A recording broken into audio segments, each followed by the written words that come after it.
Welcome to the Day of Wellbeing. So I want to talk now about addiction and ways of overcoming it.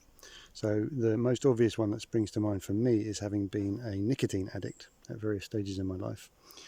And there's two kind of basic ways you can approach dealing with an addiction. One is going cold turkey. Now, this is great if you're able to deal with that. But if you're dealing with like a really strong chemical addiction, or you haven't got a supportive enough environment, then that can be a little bit too much on the system. So that's kind of like the best case scenario if you have the right support and you're ready for that. And great, just do that and the problem's over. Go through whatever the period of excruciating withdrawal is, and then problem gone, right? But another approach that you might want to use that's potentially more kind of practical in different situations that really worked for me was to set myself this very strict time limit in terms of the earliest time on any given day when I would smoke a cigarette. And I was absolutely disciplined around that. So I can't remember exactly what it was, but say it was 9 a.m. Then before 9 a.m. I would not have a cigarette, whatever the circumstances, however stressed. I knew that 9 a.m. was coming and that I would be able to have my cigarette at that point. So that kind of settled down my kind of nagging chimp mind. But I had the discipline and I developed the trust in myself that I would not break that rule, and that's really important, to develop that trust in yourself. And that goes as far as if you have a meeting on the dot of 9 a.m. well, you can't have a cigarette, or say you need to be there for 5 to 9 so you can't just have one puff. You have to actually wait to the end of the meeting before you have your cigarette.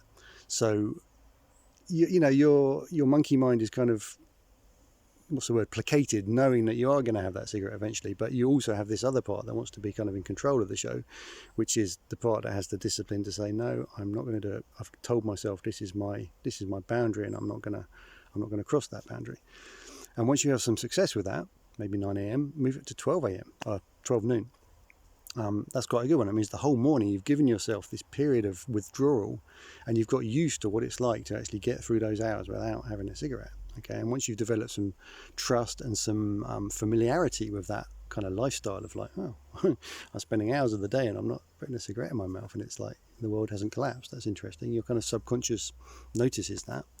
You can push it on to say 2 p.m. And I can't remember exactly how long I did this for, this kind of graduated program, but it really helped because it gave me, it shut up the monkey mind, so I didn't get the rebellion or the chimp mind. It wasn't like rebelling, saying, you say you're giving up, but I'm not going to let you.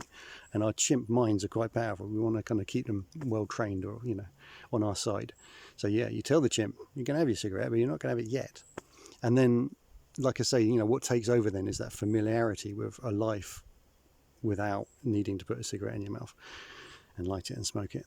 And once you've got that kind of experience of that, what it's like to live like that, then it becomes easier to either extend, the cutoff point to like later in the day, like maybe not until 7 p.m. or something, or to say, okay, I've now set up things well enough that I can now do the cold turkey because I've got some idea of how my body responds to not having a cigarette for a few hours.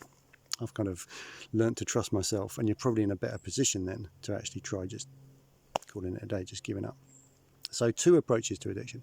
You've got cold turkey if you have the right support, if it's the right time, or you've got a kind of graduated developing trust in yourself, developing discipline, but also appeasing your chimp mind as you kind of more gradually wean yourself off whatever the offending substance or behavior is.